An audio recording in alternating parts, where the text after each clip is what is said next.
با سلام خدمت شما عزیزانی که دارید این فیلم رو تماشا میکنید. محمد ربیعی هستم، مدرس دوره های آموزشی دف نوتس. با اولین آموزش از سری آموزش های این پیج خدمتتون هستیم. امیدوارم که این آموزش ها بتونه براتون مفید باشه و اون قولی که دادیم رو بتونیم تا آخر عملی کنیم و تا انتهای آموزش ها رو براتون ضبط کنیم و خدمتتون ارائه کنیم.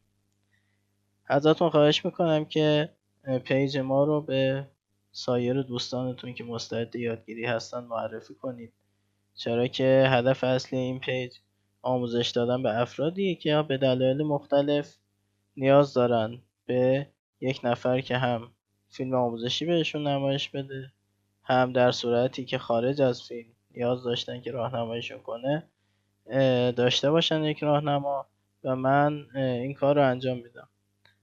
پیج رو به دوستانتون معرفی کنید. امیدوارم که هر کسی که این پیج رو فالو میکنه به اندازه که نیاز داره نیازمندیش از طریق این پیج رفع بشه. خب طبق صحبتی که کرده بودیم و قولی که داده بودیم، اولین آموزش ما مفاهیم مقدماتی برنامه نویسی است. ما قصد داریم که از پایه شروع کنیم به آموزش دادن برنامه نویسی و دیدمون اینه که افرادی هستن که هیچی از برنامه نویسی نمیدونن، فقط آشنا هستن با یه سیستم کامپیوتری و نحوه روشن کردنش و الان قصد دارن که برنامه نویسی یاد بگیرن. برای همین از پایه شروع میکنیم به آموزش دادن و انشالله اگه شما هم آموزش ما رو با دقت ببینید، تمرین کنید، سوال کنید، تا آخر دوره ها به جاهای خیلی خوبی میرسید و خودتون میتونید یکی از نیروهای حرفه‌ای در زمینه توسعه نرم افزار باشید. آموزش هایی که من میدم با زبان سی شارپ هستش. چرا این زبان رو انتخاب کردم؟ اولا به خاطر اینکه خودم سی شارپ کارم و تسلطم نسبت به سی شارپ بیشتره. دوم به خاطر اینکه سی شارپ محیط برنامه نویسی خیلی خوبی داره و میتونید با استفاده از محیط برنامه نویسیش خیلی راحت تر و بدون دغدغه آموزش ببینید. خدمتتون عرض کنم امروز توی این جلسه قصد داریم اول یه معرفی از محیط کدنویسی داشته باشیم و اینکه قرار مبانی رو با چه پروژه‌ای، چه نوع پروژه‌ای جلو ببریم. بعد یه توضیحات اولیه‌ای در مورد متغیرها، ثابت‌ها و غیره بهتون بدم. در مورد تبدیل داده‌ها و اولین کدمون رو اجرا کنیم و یه سری خطاها رو ببینیم و بشناسیم. محیط برنامه نویسی ما محیط ویژوال استودیو هست. یه محیط خیلی خیلی معروف، یکی از بهترین محیط‌های برنامه نویسی که تا به حال ساخته شده توسط شرکت مایکروسافت. از طریق ویژوال استودیو شما میتونید تمامی تکنولوژی‌های نرم افزاری، تمامی روش‌های توسعه که مایکروسافت معرفی کرده به جامعه برنامه نویسی در اختیار داشته باشید و کد نویسی انجام بدید. خب طبیعتا ما برای آموزش مبانیمون که از ساده ترین قسمت ها رو خواهیم داشت، یکی از ساده ترین روش های کد نویسی و نوعهای پروژه رو خواهیم داشت که شما هم زیاد اذیت نشید و بتونیم آموزش خوبی رو براتون داشته باشیم. اما در مورد ورژن ویژوال استودیو، ورژن مختلفی تا حالا ویژوال استودیو داده، ورژن 2013 2015 فکر میکنم، 2017 و 2019. خب ما چون آموزشمون فعلا در سطح مبانیه و البته حتی در سطح پیشرفته، نسخه ویژوال استودیومون زیاد اهمیتی نداره. شما همین که نسخه ویژوال استودیو داشته باشید که بشه توش کد زد اوکی. اما پیشنهاد من برای اون دوستان و عزیزانی که سیستم کامپیوتری قوی ندارن و میخوان یاد بگیرن مفاهیم رو اینه که ویژوال استودیو 2015 نصب کنن. چرا که ویژوال 2015 کلاً قدیمی تره، یک مقداری سبکتر ساخته شده درسته امکانات 2019 رو نداره، ولی برای آموزش مبانی و پیشرفته ما کافیه و میتونید استفاده کنید و یاد بگیرید باش. محیط برنامه نویسی که میخوایم انجام بدیم کار باهاش رو توی 2013 و 2015 هست. اما اگه مشکل اینترنت ندارید میتونید یه 20 گیگی دانلود کنید و مشکل رم ندارید، یه 8 گیگ رم داره سیستمتون که باهاش نرم افزار رو اجرا کنید، حتما ویژوال استودیو 2019 رو نصب کنید. چون اگه انشاءالله تا آخر آموزش ها بخواید با ما همراه باشید، در انتها ویژوال 2013 و 2015 و حتی 2017 کار ما راه نمیندازه و ما باید ویژوال استودیو 2019 داشته باشیم. اما میگم فعلا تا انتهای آموزش پیشرفتمون با ویژوال استودیو 2015 2013 یا 2019 کارتون راه میفته. اما شاید سوال باشه براتون که اینکه ما داریم با زبان سی شارپ آموزش میدیم بهتون، این مشکلی براتون در آینده ایجاد نخواهد کرد. خب بعد خدمتتون عرض کنم که مباحث مبانی کامپیوتر مباحثی هستش که بین زبان‌های برنامه‌نویسی مختلف مشترکه. یعنی ما زیاد نکته خاصی نداریم که توی زبان سی شارپ باشه و توی زبان‌های دیگه نباشه. به طور مثال ما یه دستور ایف یادتون میدیم. دستور ایف خب تو زبان سی شارپ یه شکل و ساختاری داره. شما خیلی راحت وقتی ایف رو یاد گرفتید، فهم کد نویسی که خیلی اهمیت داره براتون ایجاد شد، اون موقع میتونید خیلی راحت سرچ کنید توی اینترنت که توی جاوا ایف چه شکلیه و سینتکس ایف رو توی جاوا پیدا کنید و پیاده کنید. برای همین از این نظر ما مشکل خاصی نخواهیم داشت و فکر نکنید که چون من به زبان سی شارپ یاد میدم شما اگه بخواید یه روز جاوا کار شید این آموزش به دردتون نمیخوره. اصلا اینطوری نیست.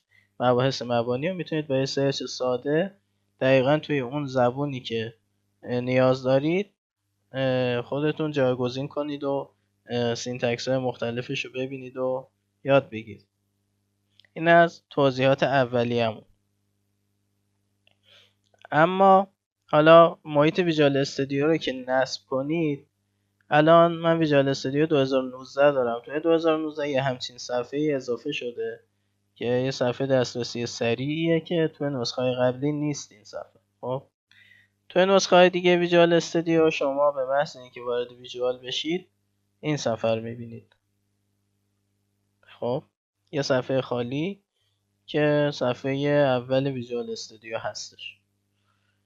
ما پروژه هایی که توی مبانی و تا بخشی از پیشرفته جلو میبریم پروژه های کنسول اپلیکیشن.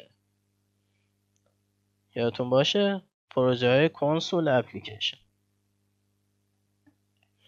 و من الان یه پروژه کنسول اپلیکیشن میخوام ایجاد کنم تا با هم دیگه مبحث رو جلو ببریم. خب طبیعتا مثل همه نرم افزارهای دیگه روی فایل میزنم نیو پراجکت، یه صفحه ظاهر میشه. خب باز این صفحه تو ویژوال استودیو 2019 این شکلیه. خب اما توی ویژوال 2013 و 2015 معادل این یه صفحه هست، یعنی اونقدری پیچیدگی نداره. معادل این یه صفحه هست و میتونید پیدا کنید اون چیزی که میخواید رو با سرچ میتونید پیدا کنید. در مورد یه چیزی هم من توضیح ندادم. نصب ویژوال استودیو کار خیلی پیچیده و سختی نیست. شما میتونید خیلی راحت توی اینترنت آموزشاش رو ببینید. ما چون داریم پایه‌ای ترین ابزاری که ویژوال داره رو استفاده میکنیم، این ابزار خیلی راحت نصب میشه و اصلا پیچیدگی نداره. اما در هر حال اگه هر جایی به مشکل خوردید میتونید از طریق درگاه‌های ارتباطی که انشاءالله توی پیجمون بهتون معرفی میکنم با من ارتباط برقرار کنید و سوال کنید. اصلا گیری در مورد این موضوع نداریم. آزادید که سوال کنید. تو نصب ویژوال استودیو به مشکل میخورید سوال کنید، من کامل راهنماییتون میکنم، بهتون میگم چه کاری انجام بدید و نیازی ندیدم که توی آموزش این قسمت ها رو بیارم. و انتظارم اینه که خودتون اگه به مشکلی خوردید از من سوال کنید. خب اما میخوام یه پروژه کنسول بسازیم. من اینجا سرچ میکنم کنسول. خب و منتظر میشینم تا پیدا شه. ببینید کنسول اپ دات نت فریمورک. این نسخه این کنسول اپ دات نت فریمورک توی ویژوال 2013 هست، 15 هست، 17 هست، 19 هست، حتی قدیمی تراش هم هست و هیچ مشکلی نداره. خیلی راحت میتونید باز کنید و ببینید. خب پروژه کنسول اپ دات نت فریمورک، اسم پروژه رو میذاریم DevNotes. خب یکم میذاریم تاش، حالا اولین پروژه همونه که داره اجرا میشه. به چیز دیگه ای دست نزنید به هیچ وجه و پروژه‌تون رو بسازید.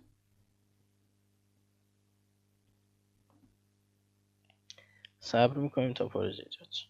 خب به همین سادگی که دیدید پروژه ما ایجاد شد. الان ما یک پروژه داریم. خب من اینو اینجوری درستش کنم، اینم هیدنش کنم. خب محیط پروژه کنسول این شکلیه. خب همه پروژه کنسول، اول بذارید یه چیز دیگر بگم. ما توی ویژوال استودیو یه محیطی داریم که محیط کد نویسی مونه که اینجا ادیتور کدمونه. خب یه پنجره خیلی خیلی خیلی مهم داریم به نام سولوشن اکسپلورر. توی تمامی انواع پروژه هایی که داریم میسازیم، چه این پروژه چه پروژه های خیلی پیشرفته تر، حتی بازی سازی یا هر چیز دیگه ای، پنجره سولوشن اکسپلورر خیلی مهمه و ما خیلی ازش استفاده میکنیم. توی این پنجره سورس کد ما نمایش داده میشه. ببینید به این میگن سورس کد، کل این محتویات میگن سورس کد. اگه یه روزی هر کسی بهتون گفت سورس کد رو برای من بفرست، این کل سورس کدمونه. این پروژه‌ایه که اگه شما بردارید ببرید توی سیستم دیگه و تو ویژوال استودیو بازش کنید کار میکنه و همین پروژه‌ایه که شما ساختید. خب که در پنجره سولوشن اکسپلورر هست و داخل این نمودار درختی اجزای این پروژه رو میبینید. ما به هیچ کدوم فعلا کاری نداریم. اولین جزئی که کار داریم و شما به محض اینکه پروژه رو ساختید بیاید و این program.cs رو ببینید. من اینو میبندم حتی. خب program CS رو دابل کلیک میکنم باز میکنم. اون چیزی که میبینید یه همچین کد ساده، یه چند خط کده. خب ما هر پروژه‌ای که توی هر زبون برنامه نویسی داشته باشیم، خب از یه جایی کدها شروع میکنن به اجرا شدن و یک جایی کدهامون تموم میشن. خب و توی سی شارپ هم از این قاعده مستثنا نیستیم. اما این یعنی چی؟ اول من یه توضیح در مورد ساختار زبان سی شارپ بهتون بدم. این کدی که میبینید کدی که به زبان سی شارپ توسعه داده شده. خب و توی زبان سی شارپ ما چیا رو داریم؟ اگه بخوام ساختار کلی رو بهتون شرح بدم، ما یه فضایی داریم به نام چی؟ نیم اسپیس. اینجا بنویسم نیم اسپیس.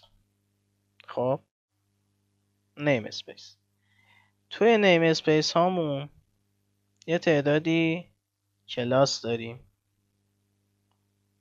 کلاس های مختلف. خب و اینجا باز بنویسم این یک کلاس. خب توی کلاس هامون یه تعدادی متد داریم که انشالله برسیم بهش کامل متد ها رو بهتون توضیح میدم. خب این چیه؟ این متد. خب و داخل متد ها هم کدامون نوشته شده، یه سری خط نوشته ای که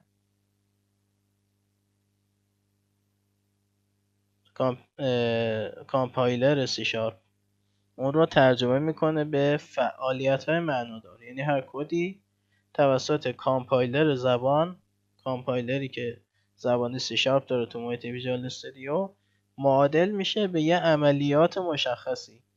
مثلا شما یه خط کدتون چه میدونم توی سیستم صدا تولید میکنه، یه صدای عجیب غریب، یا یه خط کد دیگه‌تون ممکنه یه نوشته ای رو توی اون برنامه‌ای که نوشتید به کاربر نشون بده. همه اینا توسط یه واسطی، یه ابزاری به اسم کامپایلر از کد شما نتیجه گیری میشه. خب پس اینجا با یه چیزی به اسم کامپایلر هم آشنا شد.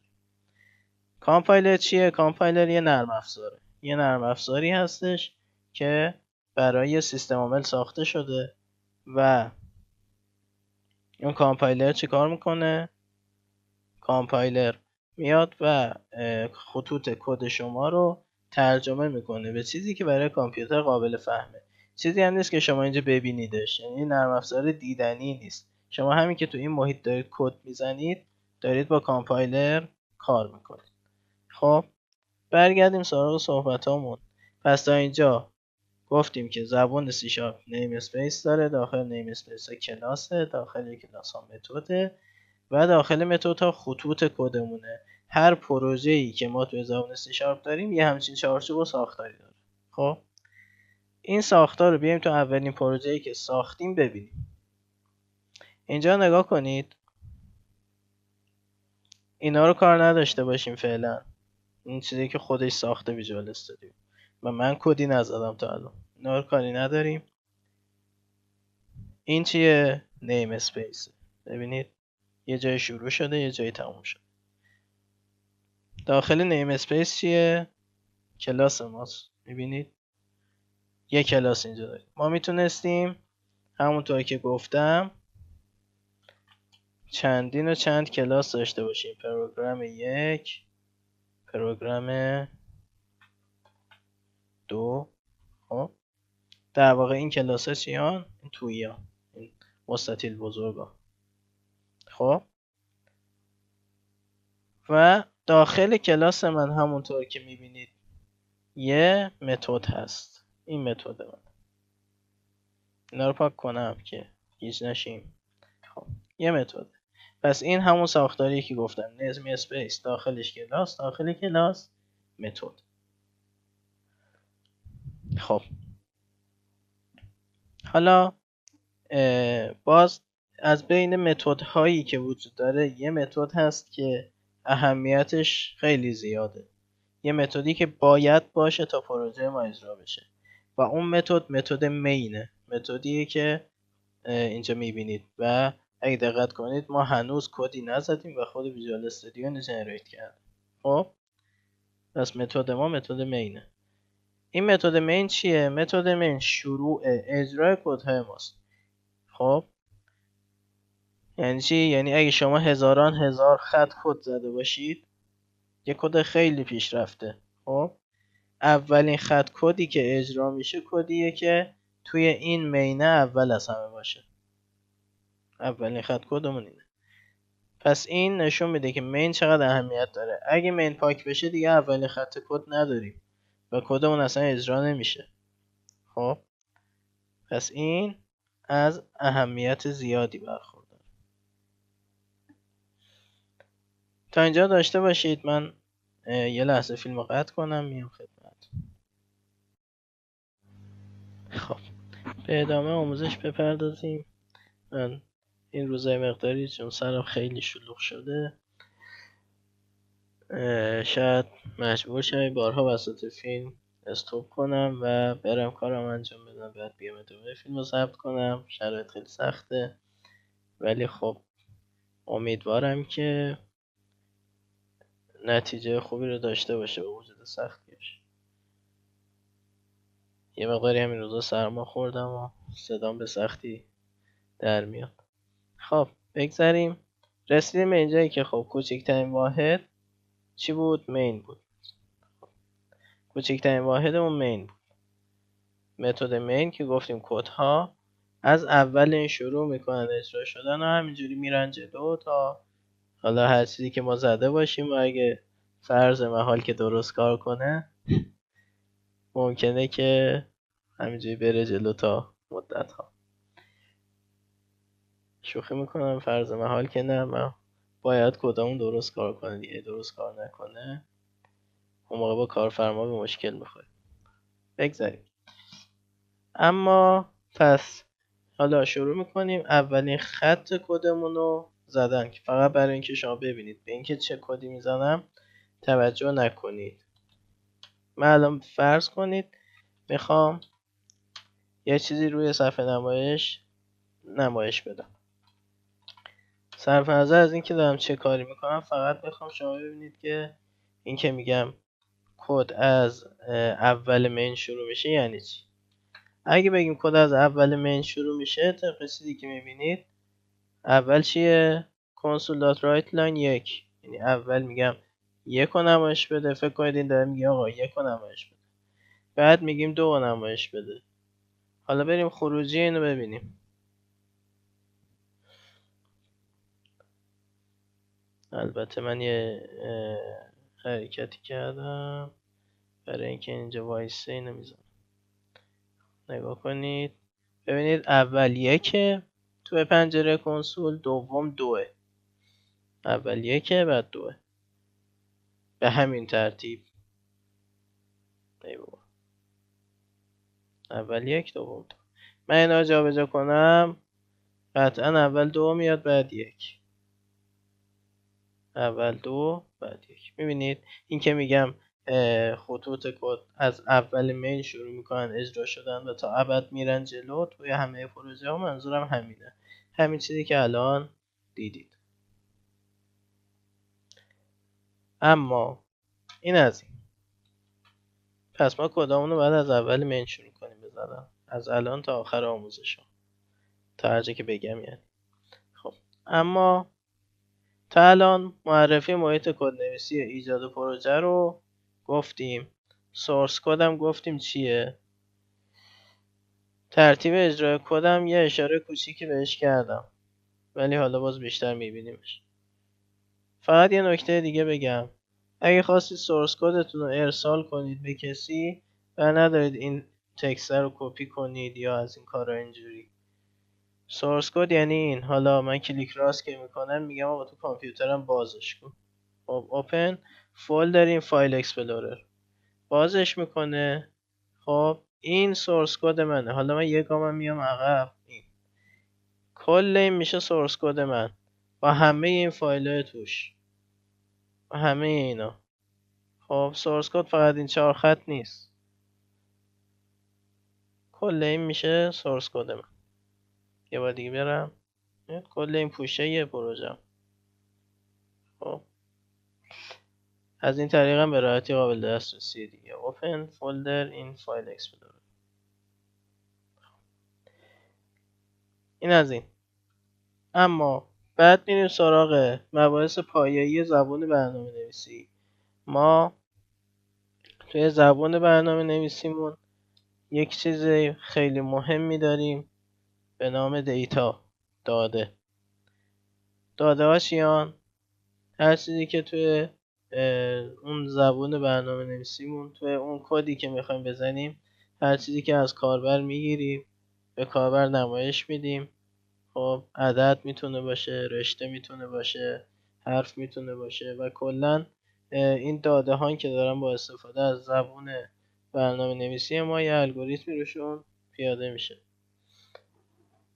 خب بخوام نمونه مثال بزنم، عدد 5 تا دانش آموز این یه داده است. بخوام بگم 6 تا کتاب، بخوام بگم اسم علی سلامه، خب این یه داده است. اما داده ها رو چجوری نگه میداریم؟ ما برای نگهداری داده هامون یه چیزی داریم به نام متغیر. خب قبل از اینکه وارد مبحث متغیرها بشم میخوام یه چیز خیلی ساده تر و پایه‌ای تر رو بگم. من الان فرض کنید نیاز دارم یه برنامه‌ای بسازم که حاصل جمع 2 و 3 رو نمایش بده. شما روی کاغذ بخواید 2 و 3 رو جمع کنید برای یه دانش آموز ابتدایی چی میگید؟ میگید 2 به علاوه 3 مساوی 5. خب درسته؟ یا مساوی رو براش نمیذارید، میگید 2 به علاوه 3 چند میشه؟ اون دانش آموزه میاد اینجا مینویسه 5. خب الان هم همینه، منتها این زبون یک انسان نیست که بفهمه 2 به علاوه 3 رو نمایش بده. ما باید بهش بگیم که 2 به علاوه 3 رو نمایش بده. خب اولین نکته، برای نمایش هر چیزی توی سیستم کنسول، خب دستور اینه console dot write line یا write. خب میتونید end تا write زیر هم بذارید، طبق چیزی که گفتم از اولی تا آخری دونه دونه اجرا میشه. خب حالا فرض کنید من میخوام بگم سلام، مینویسم console dot write سلام. میخوام بگم خداحافظ، مینویسم console dot write line bye. میخوام بنویسم چه میدونم قلی، چی نوشت قلی، اینو اجرا میکنم سلام بای قلی. میبینید هر چیزی هم که من میگم نمایش بدیم تو این پنجره سیاهه همیشه یادتون باشه ما کلا گرفتنمون و تحویل دادن دیتا تو این پنجره سیاه انجام میشه.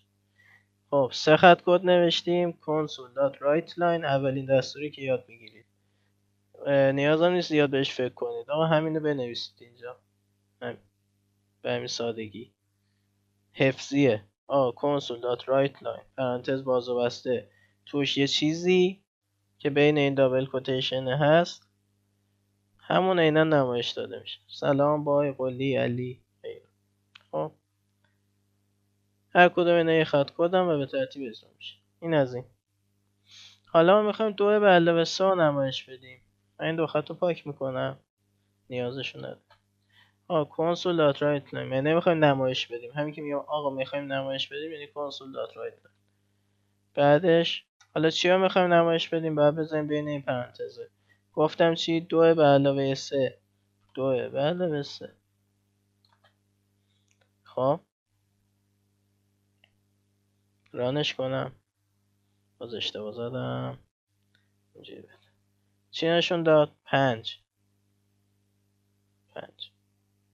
خب این است.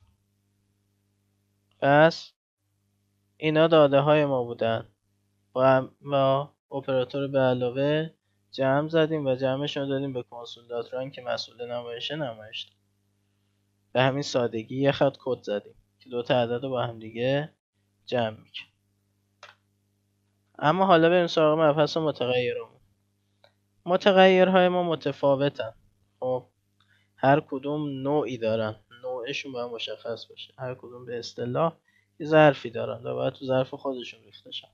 خب اولین نوع و ساده ترین نوع رشته است. رشته. خب استرینگ ور 1 یه خط کد اینجا. رشته چیه؟ هر متغیری، هر داده‌ای که بین دابل کوتیشن قرارش میدیم میشه یه رشته. خب الان سلام یه رشته است. توی اصطلاح خودمون، عامیانه خودمون بخوام بهتون بگم، همین حرف زدن من مجموعی از کاراکترهاست که یه رشته رو تشکیل میدن. اسم افراد رشته است. خب همین، یعنی واقعا پیچیدگی بیشتر از این نداره. خب یه رشته دیگه بخوام بسازم، ور 2 میگم حسن. خب دقت که کنید ببینید همه رشته ها بین دابل کوتیشن قرار میگیرن. اصلا حسن چرا؟ میخوام بگم سلام چطوری. خب یه رشته است، یه رشته حاوی مقدار سلام چطوری. خب اما این چیه؟ این تیکه ها چیه؟ ما فهمیدیم رشته یه عبارتی که بین دابل کوتیشن قرار میگیره بین اینا. این تیکه چیه دیگه؟ خب ما یه ساختار تعریف متغیر داریم تو زبانمون که بخوایم متغیر بسازیم از این ساختار و چارچوب نباید خارج بشیم. باز من اینجا اگه بخوام بازش کنم اینو نیو کنم یه چیزی. خب ببینید 3 قسمت داره تعریف متغیر. یه باکس اینجا بسازم، یه باکس اینجا، بینش عبارت مساوی و بعدم یه باکس اینجا. درسته؟ توی این باکس اول چی قرار میگیره؟ دیتا تایپ. این ساختارم باز حفظیه. این ساختارم باز حفظیه. میگم زیاد فکر نکنید بهش که چرا الان داره همچین اتفاقی میفته. تو هر وقت میخوای متغیر بسازی این کارو کن. اول دیتا تایپشو بنویس. یک اسم دلخواه. خب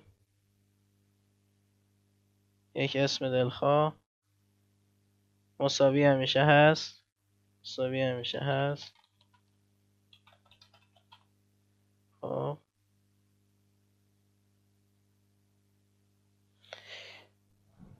مقدار داخل اینجا نصب. مقدار داخل متغیر. این ساختار همیشه هست. دیتا تایپ همون ظرفه. ظرفی که قراره دیتامو توش بریزم. که اولین دیتا تایپی که بهتون دادم رشته بود با کلمه کلیدی استرینگ. ببینید یه سری چیزای کلمه کلیدی ان، من نمیتونم به هیچ عوضشون کنم. مثلا اینو بذارم بی معنا میشه. خب کلمات کلیدی یا کلمات رزرو شده چیزایی که نمیشه تغییری توشون ایجاد کرد و باید دقیقاً عین اون کلمه کلیدی رو تو جای مناسب خودش قرار بدیم. مثل این استرینگی که اینجا من گذاشتم. اگه من این استرینگ رو جابجا کنم خب یا بیام توش دستخوش تغییر کنم یه خط قرمز زیرش میکشه میگه آقا شروور نوشتی هست چیه؟ درسته؟ خب پس این شد ظرف من که اولین ظرفی که من یادتون دادم استرینگه که رشته ها رو توش میریزم. رشته اینش. بعد گفتیم اسم دلخواه. درسته؟ اسم دلخواه و بعد از این اسم دلخواه مساوی و بعد مقداری که قراره توی متغیر ریخته باشه. در واقع من با این خط گفتم که مقدار سلام رو بریز توی متغیر من با نام دلخواه ور 1 که از نوع رشته هستش. خب حالا من این عوض کنم. گفتم این اسم دلخواه بیا. اوکیه. اصلا هیچ گیری روش نداره. درسته از نظر من نگاه من چرت و پرته این. ولی زبون بهش گیری نمیده. میگه تو یه متغیر داری به این اسم چرت و پرت. تایپش استرینگه و مقدار توش سلام. دوباره مقدار توش هم که خب یه رشته دلخواه دیگه. هرچی بخوام میتونم. این از این. ولی یادتون باشه همیشه رشته ها بین دابل کوتیشن قرار میگیره. هر رشته مجموعه از کرکتر هاست. دومین دیتا تایپی که میخوام بهتون نشون بدم کره. کره ور 2. باز اینم با همون قاعده قبلی که بهتون گفتم. اول دیتا تایپ یا همون ظرفمون اسم دلخواه مساویه با اینجا یه فرقی داره. ببینید این دیگه کرکتره رشته نیستش. رشته رو میخواستم بریزم توی متغیر استرینگ گذاشتم. اینجا کرکتره. من توی کرکتر میتونم قرار بدم. نمیتونم چیز غیر از کرکتر قرار بدم. نمیتونم رشته قرار بدم. خب کرکتر چیه؟ یه حرف، یه نماد، یه علامت، یه همچین چیز. خب اگه من اینو بکنم دوتا بهم خطا میده چون کرکتر یه دونه است، یه نماده. اگه من اینو بکنم دابل کوتیشن بهم خطا میده. چرا؟ چون دابل کوتیشن رشته است، نشونه استرینگه. کرکتر نشونهش تک کوتیشن، سینگل کوتیشن. خب پس من الان یه متغیر ور 2 ساختم، یه کاراکتر ریختم توش، کاراکتر دلخواهه. یه کاراکتر هر چیزی که دوست دارید میتونید تو این قرار بدید. خب این دومین نوعمون. پس الان رشته ها رو یاد گرفتیم، کاراکترها رو هم یاد گرفتیم. سومی دیتا تایپ، شاید خودتون به ذهنتون برسه، اعداد اینت ورسه. خب ببینید اعداد هم دوباره دیتا تایپ خودشونو دارن، اینتجر، اسم دلخواه گذاشتم مساویست با چی؟ یه عدد. اینت یعنی عدد صحیح. شما توی اینت فقط میتونید عدد صحیح بریزید، ظرف عدد صحیحه. توش 1.5 بریزید بهتون گیر میده، ازتون خطا میگیره. توش کاراکتر بذارید بهتون خطا میده. خطا البته نه کاراکتر خطا نمیده، رشته بذارید خطا میده. حالا اینکه چرا کاراکتر بذارید خطا نمیده رو بعدا بهتون میگه. خب ببینید یه نکته جالب، یه فرق اساسی بین این و حتی این دارید میبینید، اینا هر کدوم قبل و بعدشون سینگل کوتیشن و دابل کوتیشن بود، اما این دیگه سینگل و دابل نداره. چرا؟ چون یه عدده. خب ما فقط رشته ها و کاراکتر هامون رو قانونه که بین یه چیزی قرار بدیم، چیزی که میبینید. خب اما اینتجر یه عدد، اعداد چیزی نمیخواد دیگه، عدد تو قرار بده. اما خب مثلا یه همچین چیزی بنویسی باز خطاه. چرا؟ چون این جی عدد نیست، بخواد بریزش تو اینت و بهتون خطا میده، فقط عدد 10 20 30 230 هرچی. پس این هم شد یکی از پر استفاده ترین دیتا تایپ ها که اینته. اما حالا این نکته جالب، من اینو بزنم بین دابل کوتیشن میبینم که خطا داد. ظاهرا درسته، وقتی من نگاه میکنم یه عدد رو دارم میریزم تو برسه، پس چرا داره با خط قرمز بهم خطا میده؟ خط قرمز یعنی خطا. ببینید ما اینو از الان تا همیشه تو ذهنتون داشته باشید، ما داریم با یه سیستم کامپیوتری کار میکنیم. کامپیوتر انسان نیست که عقل داشته باشه و خودش بفهمه بگه خب این عدده، حال درسته بین دابل کوتیشن گذاشتیم، عدد دیگه، اوکی قبول، من میریزمش تو برسه. نه، کامپیوتر اینو نمیفهمه. این به ما میگه که چی؟ تو با دابل کوتیشنت گفتی این یه رشته است، تو رشته رو میخوای بریزی توی اینت، من بهت خطا میدم، حتی اگه بین اون دابل کوتیشن یه عدد باشه. میبینید؟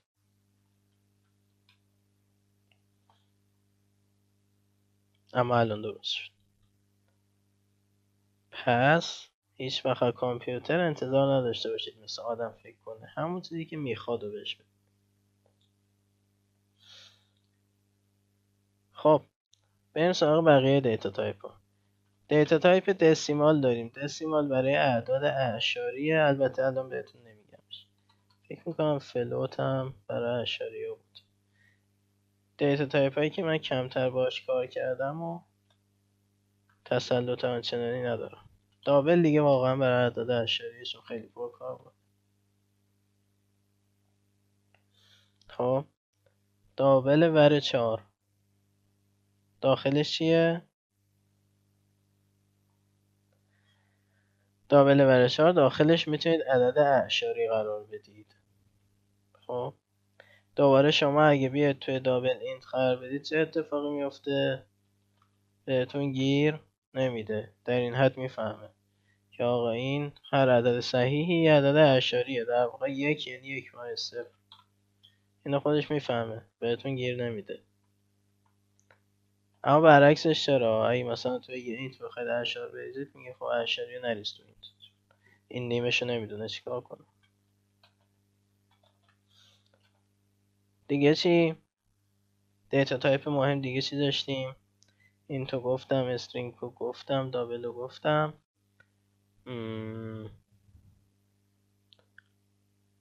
البته دیتا تایپ خیلی هست و اون چیزی که الان به کار شما بیاد فکر میکنم همینا کافی باشه.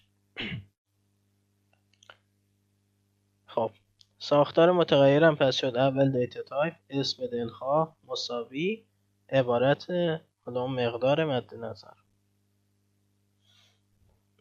بعد از این نحوه تعریف متغیر و دیتا تایپ های مختلف که این دیتا تایپ ها رو باید حفظ شید، خیلی به کارتون میاد در آینده.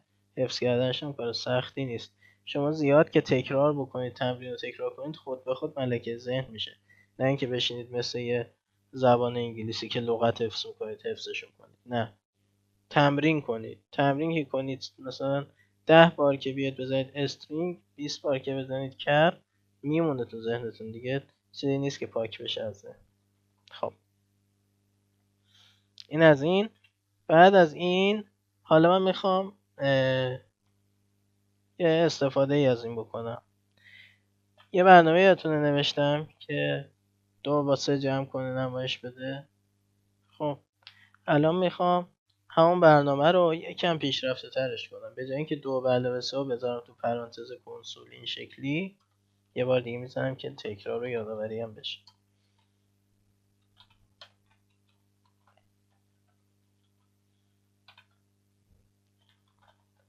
به جای این خب من میخوام 2 بریزم توی یه متغیر، 3 بریزم توی یه متغیر دیگه و بعد جمع بزنمشون. خب یه چیزی اینجا بهتون یاد بدم. ما یه سری عبارت داریم به نام کامنت. کامنت ها سبز رنگن. این الان یه کامنته. خب کامنت یعنی چی؟ یعنی سیستم اینو نادیده میگیره، اصلا تو اجرای خطوط کد این اصلا نادیده گرفته میشه. این فقط برای راهنمایی شماست. خب راهنمایی یعنی چی؟ یعنی مثلا من یه کامنت اینجا میذارم، این خط کد برای جمع 2 عدد بود. ببینید این خب قطعا از نظر سی شارپ جمله بی‌معنایی از نظر کد نویسی، ولی بهش گیر نمیده، خطایی هم نمیده. چرا؟ چون یه کامنته. کامنت برای اینه که ما هر جای کدمون یه کامنتی بذاریم، بعدن که برگشتیم یادمون باشه آقا اونجا چی بود. هر چیزی هم میتونی کامنت کنی. 100 تا کامنت، 40 تا کامنت. خب الانم من میام این تیکه رو کامنت میکنم که اجرا نشه. الان کدام اجرا کنم ببینید که این تیکه اصلا اجرا نمیشه، هیچ اتفاقی نیفتاد. خب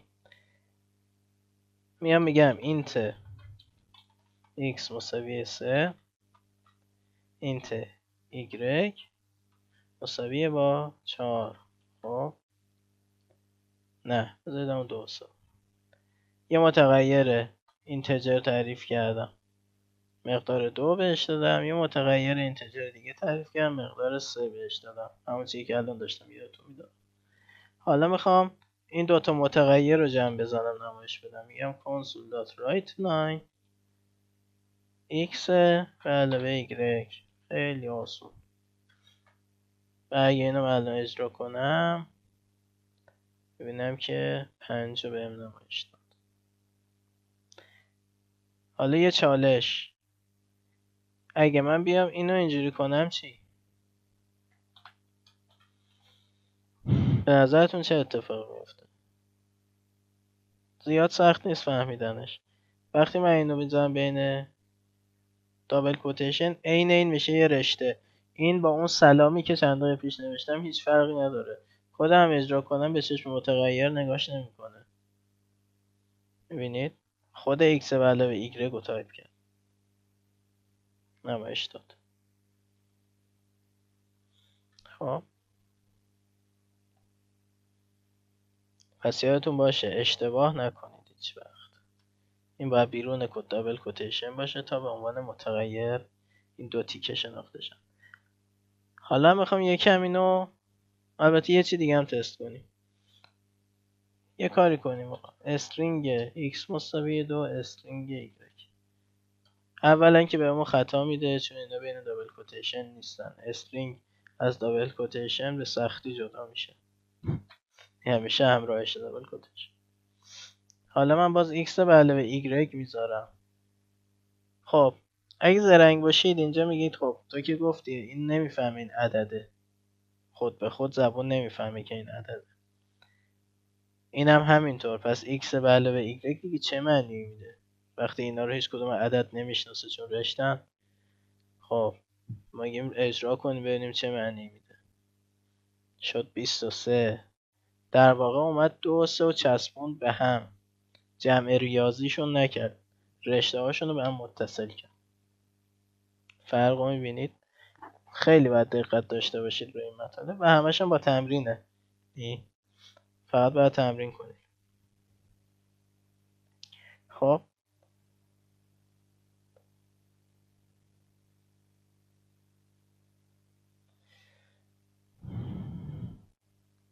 خب ببخشید، اینم از این. پس من الان 2 تا متغیر اومدم با هم جمع کردم. یکم بخوام پیشرفته ترش کنم. خب این دوتا چیزن، 2 تا عددن. خب 2 و 3. من به فرض که بخوام بگم مثلا یه همچین چیزی رو نمایش بدم. سلام، خب نمره، خب به 5، یعنی جمع این دوتا در واقع. اینا هم برگردونم اینتشون کنم. اینت 2 3. خب در واقع بخوام قبل این 5 که حاصل جمع این دوتاست یه همچین رشته نشون بدم، بگم سلام نمره 5. خب این که گفتیم چی میشه؟ میشه عدد 5، چون دوتا اینتو داریم با هم دیگه جمع میکنیم. خب از یه طرف چند دقیقه پیش چسبوندن رشته‌ام یه نمونه بهتون نشون دادم. پس اینجا میشه یه حدسایی زد. ما یه چیزی مینویسیم ببینیم چی میشه. سلام نمره 5. ببینیم این چی میشه. 3 حالت ممکنه پیش بیاد برای این خط کدی که من اینجا زدم. یکی این که بگه سلام نمره نمره 23، سلام نمره 5. 2 تا حالت دیگه. این 2 حالت ممکنه پیش بیاد. بعد ببینیم کدوم اتفاق میفته. بریم ببینیم. سلام نمره 23. دیدید چی شد؟ این حرکتیه که زبان سی شارپ به صورت دیفالت انجام میده. وقتی اینجوری ما کدا رو میذاریم پشت هم، خب خودش میاد یه نگاهی به این کد میکنه، میگه یه رشته رو داری با 2 تا عدد جمع میکنی. خب این که خودش به خودی خود بی‌معنیه. پس من باید یه تفسیری کنم اینو. تو تفسیرم میگم چی؟ این که رشته است، این دوتا هم رشته ببین. خود به خود اینا رو به چشم رشته میبینه با اینکه این تم. و بعد 23ش میکنه. اگه بخوایم این کار نکنه یه پرانتز میذارم. اون موقع میاد تو اولویت بندیش نگاه میکنه، میگه پرانتز گذاشتی، تو پرانتز داری 2 تا عدد رو جمع میکنی، پس اول اینا رو جمع میزنه. جمع اینا میشه 5. بعد میگه خب این 5 رو داری با یه رشته جمع میزنی، پس جمعش میشه چی؟ نمره 5. این اسپیس هم بینشون نمیندازه. نگاه کنید این از خودش چیزی در نمیاره سی شارپ. من چون اسپیس نذاشتم اینم اسپیس نمیندازه. یه اسپیس اینجا بزنم، بین دابل کوتیشنم اجرا بگیرم، ببینم اسپیس رو چی شد؟ دستم اشتباه خورده. ببینم که یه اسپیس اینجا انداخته. میدونم شاید الان پیش خودتون بگید چقدر سخت، چجوری این همه قانون ما بدونیم. من یه چیزی از الان بهتون میگم تا همیشه یادتون باشه. برنامه نویسی یه بخش کوچولویش یادگیریه، یه بخش خیلی بزرگش تمرینه. امروز من دارم این مباحث رو بهتون یاد میدم، یه هفته بعد میام ادامه مباحث رو یاد بدم. بهتونم گفتم که بیاید ازم سوال کنید آزاد. حالا شما خودتون میدونید، باید برید بشین تمرین کنید، جابجا کنید این کدا رو، عددا رو عوض کنید، خطا بهتون بده درست کار کنه یا هرچی از اینجور موارد. خب تا ملکه ذهنتون بشه. هیچ کس نمیتونه بگه من با یه نگاه با 4 تا توضیحی که الان از استادم گرفتم یاد گرفتم اینا رو. نه، حتی باهوش‌ترین افرادم نیاز دارن که برنامه‌نویسی رو تمرین کنن. تمرین و تکرار خیلی مهمه. اینو همیشه یادتون باشه. خب از بین مباحث امروز کامنت رو گفتم، کلمه کلیدی رو گفتم، ثابت ها رو فعلا کارش نداریم، ولی بعدا میگم بهتون. ترتیب اجرای کد رو گفتم، سورس کدم گفتم.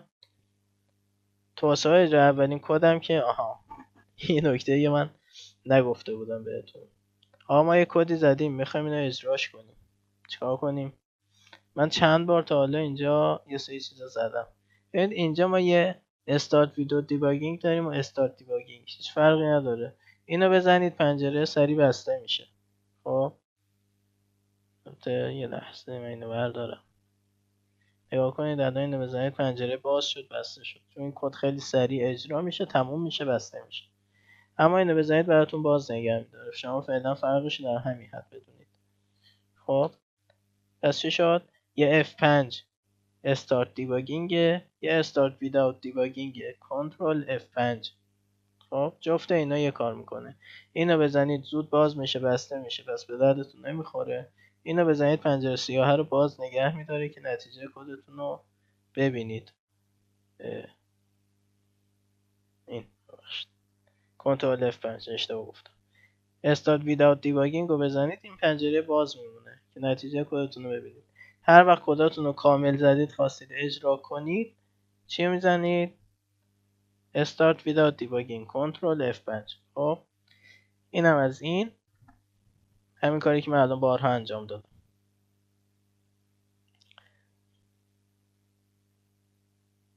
اما در نهایت من با خطاها آشناتون کنم. خب تبدیل متغیرها رو هم الان توضیح نمیدم. توضیحش نمیدم چرا که حس میکنم اگه بیشتر توضیح بدم ممکنه گیج بشید. فعلا با همینا کار کنید. اما خطا هم تا الان چند بار دیدید یه خط قرمزی که زیر کد من کشیده میشه. این خطاست. به این میگن خطای کامپایل. وقتی بری روش یه توضیحی در موردش برات مینویسه، میگه اینجا تایپ یا نیم اسپیس یا همچین چرت و پرتی نیست. چرا میگه نیست؟ گفتیم اینجا محل قرارگیری ظرف ماست. ما یه همچین ظرفی نداریم که بهمون خطا میده.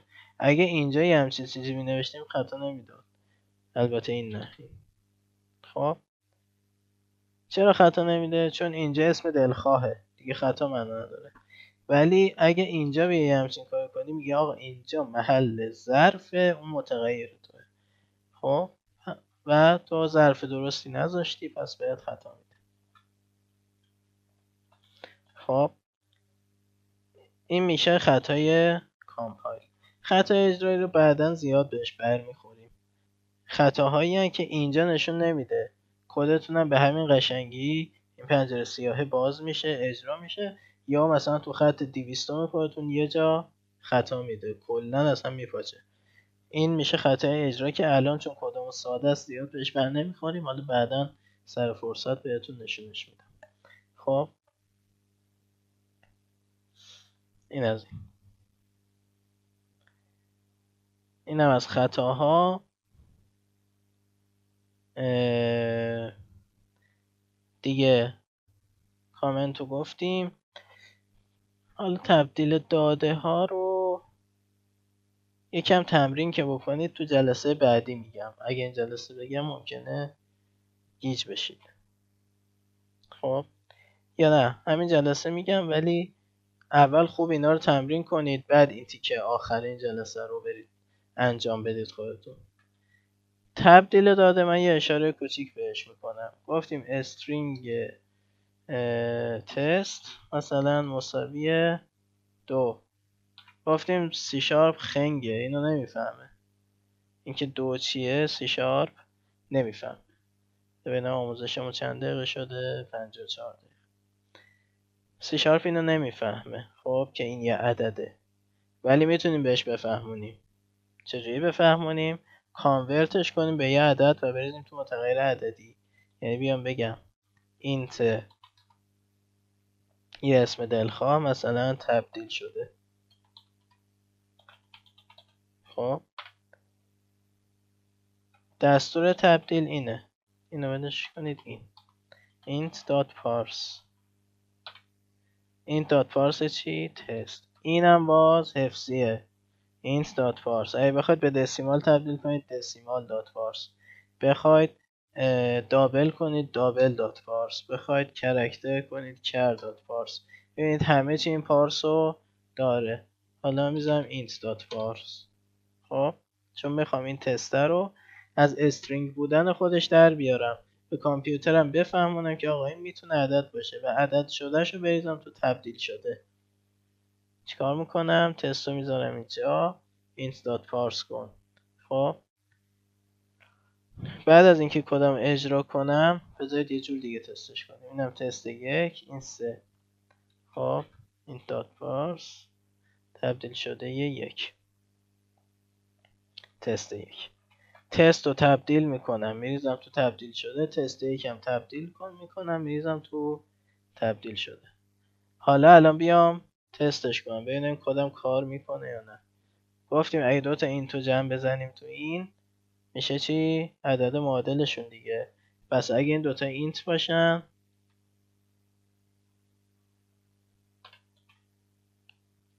ببخشید چی میگم اشتباه شد. خب پس اگه این دوتا اینت باشن و خوب تبدیل شده باشن به اینت، از این انتظار داریم که 5 بهمون نشون بده. بریم اجرا کنیم ببینیم چی میشه. دیدیم که خط اول که مال این خط کد بود هیچی. خط دومی که نمایش داد 5 نشونه ما داد. پس این تبدیل درست کار کرده. حالا من بکنم تست. بله به تست 1. الان باید به هم چی نشون بده؟ 23. چرا؟ چون دارم خود تستا رو با هم دیگه جمع میکنم. دیدید 23. خب این از این. یه نکته دیگه هم در مورد متغیرها بگم. شما برای متغیر درست اسمش دلخواهه ولی یه ساختاری برای اسمش دارید. از اون قاعده نباید پاتون رو خارج بذارید. اینکه اسم متغیرها با عدد شروع نمیتونه بشه. خطا میده. میبینید کامل عددی نمیتونه باشه. خطا میده. خب دیگه شما میتونید اگه میخواید اولش همیشه باید اولی کاراکتری باشه دیگه. کاراکتر غیر عددی. چیزای عجیب غریب هم فکر کنم نمیشه بذارید. ببینید این علامت ها رو نمیشه بذارید. ادساین میشه شارپ نمیشه. سه علامت ها رو نمیشه قرار بدید. خب بعد اسم تکراری نمیتونه باشه. نگاه کنید من هر جا اومدم یا ایکس و ایگرگ گذاشتم یا ته اسم 1 2 3 گذاشتم، چون اسم تکراری به هیچ وجه نمیتونه باشه توی تعریف متغیر.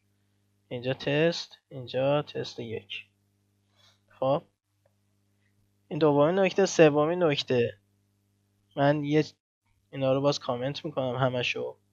خب کامنت کردنم یعنی اولش این دوتا خط رو بزنی.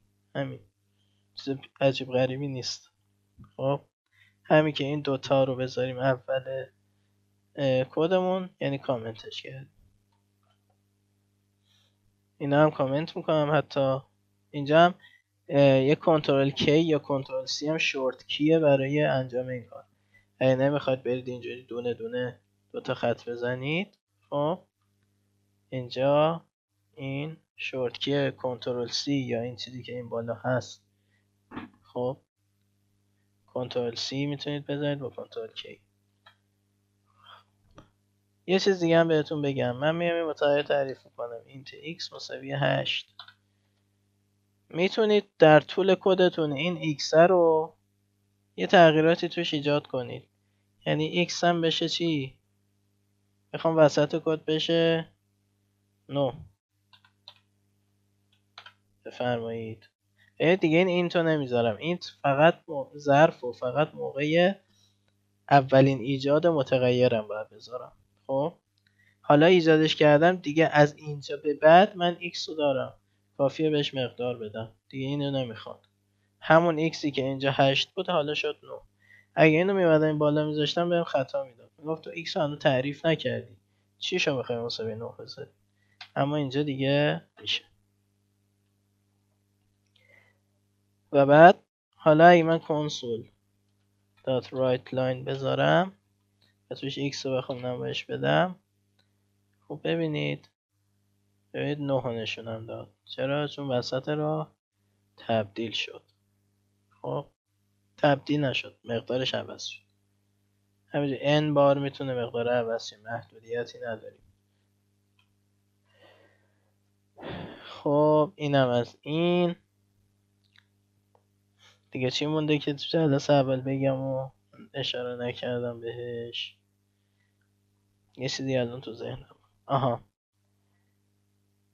توی متغیرها میشه حاصل جمع ریخت 9 به علاوه 1. خب من اول تو x هم اینجا 8 رو ریختم، بعد اومدم توش 9 به علاوه 1 رو ریختم. x چیه؟ قطعا 10. 10. خب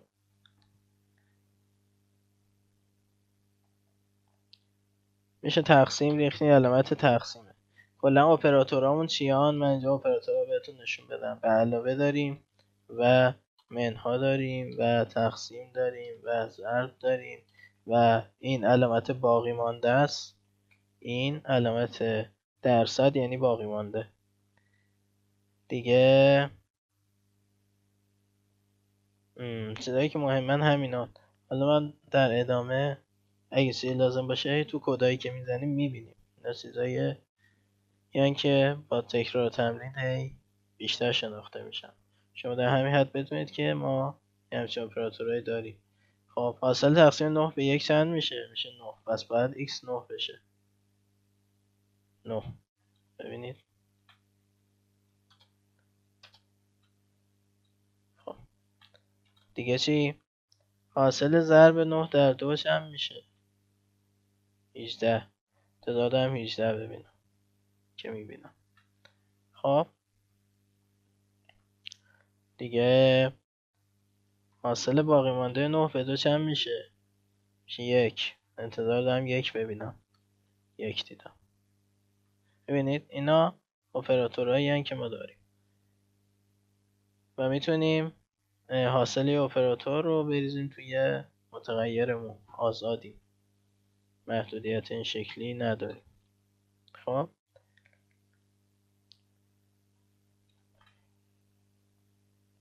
و در نهایت یه موضوع دیگه یا من میخواستم بهتون نشون بدم، فراموشم شد.